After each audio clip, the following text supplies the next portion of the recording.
Think Excel is just about rows and columns? Think again. Today, I'll show you powerful Excel tips and tricks that can save you time and boost productivity.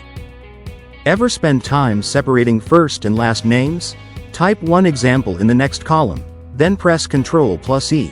That's flash fill. It's like Excel reading your mind. Highlight your data and press Ctrl+Q. The quick analysis tool instantly gives you charts, totals, sparklines, and formatting suggestions. Visualize data effortlessly. Here are 3 shortcuts that'll make you feel like an Excel ninja.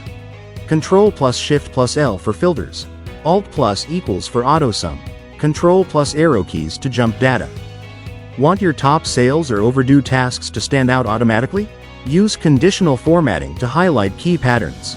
Make the data pop. Got a list of names or data combined in one cell? Use text to columns to split data neatly into separate columns with ease. To clean up data, highlight your table, go to Data and select Remove Duplicates. Instantly keep unique rows and declutter your sheet. Select your data, go to Insert and choose Pivot Table. Summarize and analyze your data in seconds without writing any formulas. Modern Excel functions like Filter, Unique, and Sort are game changers. Example: =unique, A2, A100, lists all unique entries instantly. Tired of losing sight of headers while scrolling? Go to View and freeze panes, then freeze top row to keep headers visible always.